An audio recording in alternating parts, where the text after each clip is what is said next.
खुदा के वास्ते प्लीज हाथ जोड़ता हूँ आप सर बोलने दीजिए ना। अरे सर प्लीज देखे ना, प्लीज देखे, बात तो सुनिए। मैं भी त्योहार जा रहा हूँ, ये घर जा रहे हैं अपने, रहम तो कीजिए मुझ पर। भूख हड़ताल पे हूँ सुबह से, कुछ तो रहम कीजिए, बोलने तो दीजिए।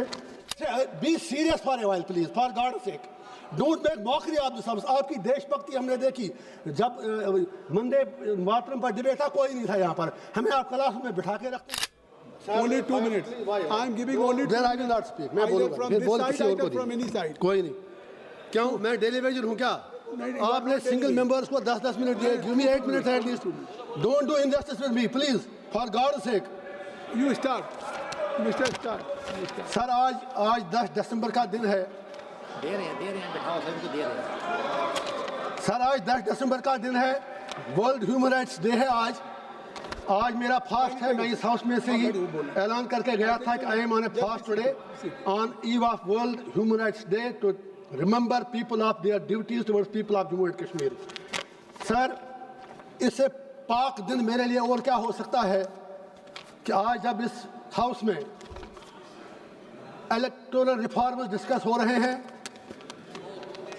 और मैं उस जम्मू कश्मीर से आया हूं जहां के लोगों ने मुझे, जब यहाँ अभी इलेक्टोरल बॉन्ड्स की बात चली, करोड़ों की बात चली, तो मुझे जेल में बिठाकर 10 रुपया खर्च किए बगैर 2 लाख से ज़्यादा वोटों से जिताकर पार्लियामेंट में भेज दिया। आज मैं उन अपने लोगों को इस पार्लियामेंट हाउस से शुक्रिया भी अदा करता हूँ, सलाम भी करता हूँ। और साथ ही मुझे नहीं पता बाकी मुल्क में कैसे इलेक्शन हुआ, लेकिन अपनी पार्लियामेंट्री कॉन्स्टिट्यूंसी में जिस तरह तमाम सरकारी एजेंसियों की गुंडागर्दी दबाव के बावजूद इलेक्शन कमीशन ने फेयर इलेक्शन करवाया और मैं जेल में रहते हुए जीत गया, मैं उसके लिए इलेक्शन कमीशन का शुक्रिया अदा करता हूं अपने लोगों की तरफ से। आप ताली मत बजाइए, मुझे आपसे अब 2 बातें करनी है।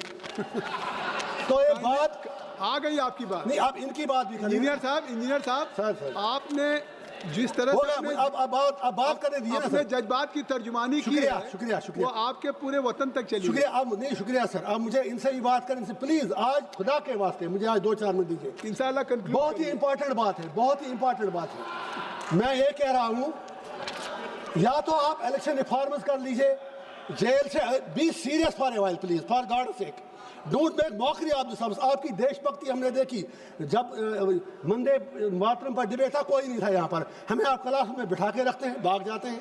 तो मेरा ये पॉइंट है, या तो एक ऐसा कानून लाइए आप कि आप जेल से किसी को लड़ने मत दीजिए, या अगर लड़ता है कोई तो फिर उसे कम से कम दुनिया में फिर बात बाहर निकलती है कि आप उनसे फिर पैसा लेते हैं। शायद ये चीज़ अच्छी बात नहीं है।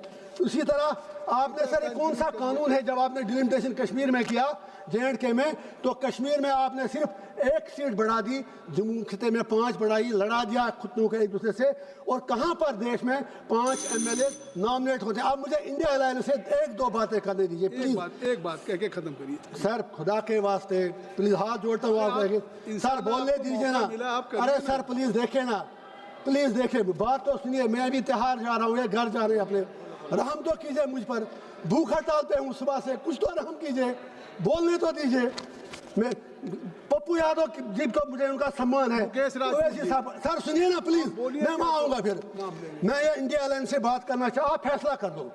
आप तो एक तरफ कहते हैं वोट चोरी होती है, आपके इंडिया अलायंस के पार्टनर जो हमारी स्टेट के बड़े लीडर हैं वो कहते हैं इलेक्शन फेयर हुआ, लेकिन दूसरी तरफ कहते हैं मैं इसलिए हारा क्योंकि वहाँ पर इस्लामाइजेशन और रेडिकलाइजेशन थी।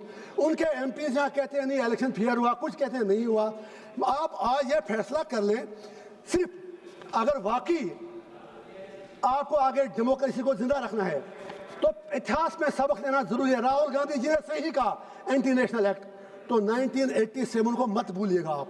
1987 में आपके सवाल आ गए, सैयद अली गिलानी, लोन, यासीन मलिक, उन सबको तशद्दुद किया, उनके मुंह में उनके आलू डाल दिए। वो सबसे बड़ा इंटरनेशनल एक्ट था, उसकी वजह से लोग वहां पर मिलिटेंट बने। उस इंटरनेशनल एक्ट की कीमत आज आपको चुकानी पड़ रही है पूरे कंट्री को, उसके लिए आपको भी जवाब देना है। अध्यक्ष जी।